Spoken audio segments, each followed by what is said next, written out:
Hi friends, Dhanush హీరోగా Nagarjuna, Rashmika Mandanna, gym shrub ప్రధాన పాత్రలు పోషించిన కుబేరా సినిమా ఈరోజు రిలీజ్ అయింది. ఈ సినిమా ఎలా ఉందో చూద్దాం. 14,000 ట్రిలియన్స్ ఆయిల్ కాంట్రాక్ట్ సంపాదించడం కోసం ఒక బడా వ్యాపారవేత్త రాజకీయ నాయకులతో కలిసి ఓ పన్నాగం పన్నుతాడు. దానికోసం జైలు పాలైన ఒక సిబిఐ ఆఫీసర్ దీపక్ని విడుదల చేయించి ఊళ్ళో ఉన్న ముష్టి వాళ్లతో ఓ ప్లాన్ వేస్తాడు. ఆ ప్లాన్ ఏంటి?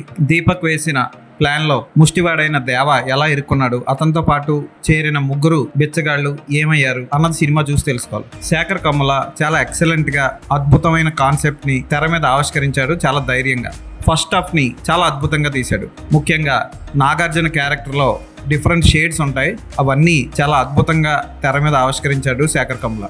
నాగార్జున కూడా అంతే గొప్పగా నటించారు. అతి తక్కువ మేకప్ తో చాలా న్యాచురల్ గా నాగార్జున నటించిన విధానం ఆకట్టుకుంటుంది. ఇక జిమ్ షర్బ్ విలనిజం కూడా అద్భుతంగా ఉంటుంది. ఫస్ట్ నుంచి లాస్ట్ వరకు ఒకే ఇంటెన్సిటీ మెయింటైన్ చేస్తూ చాలా చక్కటి హావభావాలు, ఎక్స్ప్రెషన్స్ తో ఆకట్టుకున్నాడు విలన్ గా. రష్మిక మందన్నది చాలా క్యూట్ లవ్లీ రోల్. ఆ క్యారెక్టర్ వచ్చినప్పుడే కొంచెం రిలీఫ్ వస్తూ ఉంటుంది జనాలకి సినిమా చూస్తున్నప్పుడు. సీన్ లో చాలా ల్యాగ్ ఉన్నా సరే రష్మిక నటన, ముద్దు మాటలు చక్కగా సాగి ఆకట్టుకుంటాయి. ఇక ప్రధాన పాత్ర పోషించిన ధనుష్ సినిమాకి హైలైట్ అని చెప్పొచ్చు. కొన్ని చోట్ల బిచ్చగాళ్ల కోసం ధనుష్ పలికే మాటలు చాలా జాలి కలిగిస్తాయి. బిచ్చగాళ్ల కోసం తాను కూడా ఒక కర్ర తీసుకొని కుంటుతో అడుక్కునే సన్నివేశం అయితే కళ్ళ వెంట నీళ్లు తెప్పిస్తుంది.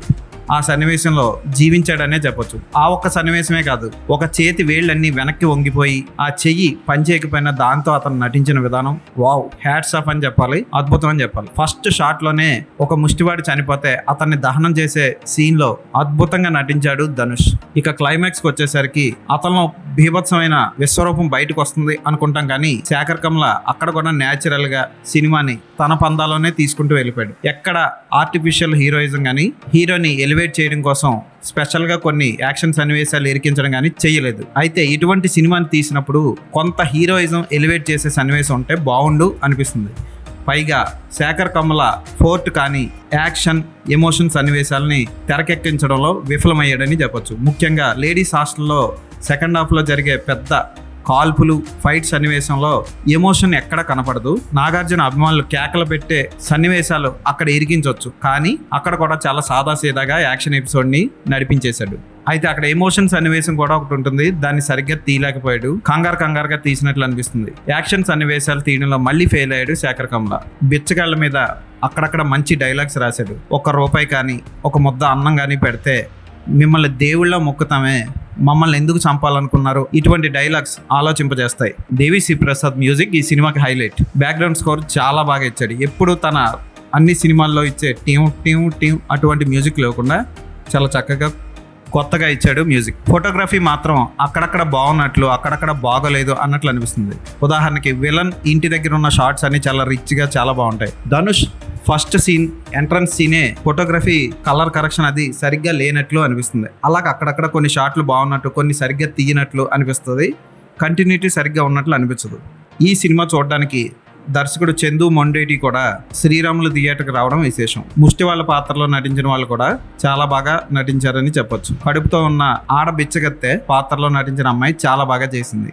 ఎక్కడా కూడా కుబేరా అని పేరు పెట్టినా సరే హీరోని ఎలివేట్ చేయకుండా కుబేరా అంటే ఎవరో లాస్ట్లో చక్కటి జస్టిఫికేషన్ ఇచ్చి చక్కగానే ముగించాడు దర్శకుడు. అయితే విలన్ ని హీరో ముప్పతిప్పలు పెట్టే సన్నివేశం మాత్రం అంత గొప్పగా లేదు. అది చాలా రొటీన్ గా, కృతకంగా, కావాలని ఇరికించినట్లుగా అనిపిస్తుంది. దానివల్ల ఫలితం కూడా ఉండదు సినిమాలో. అదే చెప్తాడు హీరో కూడా. చాలా రోజులుగా రొట్టా సినిమాలు చూసి విసిగిపోయిన ప్రేక్షకులకు మాత్రం ఈ సినిమా ఒక డార్క్ థ్రిల్లర్ మోడ్ ని రుచి చూపిస్తుంది. అనామిక సినిమా తర్వాత శేఖర్ కమ్ల ఈ సినిమాని ఆ టైప్ లో తీశాడు. అనామిక కంటే 1000 రెట్లు గొప్పగా బాగా తీశాడు. ఖచ్చితంగా ఈ సినిమాని ఒకసారి చూడండి. ఈ సినిమాకి నేను ఇచ్చే రేటింగ్ 3.5/5.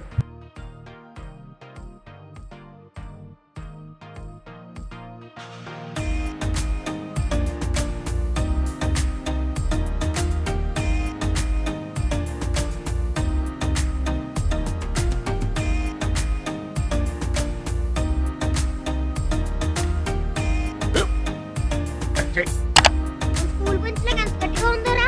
కొట్రా, కొట్టు, పర్లేదు, కొట్టు. అబ్బా చైన్ పెట్టేసింది బాబాయ్. నీకు ఏంటి నువ్వు కొడతావా? కమా బిట్ మీ యార్. వద్దు బాబాయ్. వాణ్ణి నేను కొట్టడం లేదమ్మా, వాణ్ణే నన్ను కొట్టమంటున్నాను. నువ్వేం కంగారు పడక్కర్లేదు. అడుగుతావేంటి?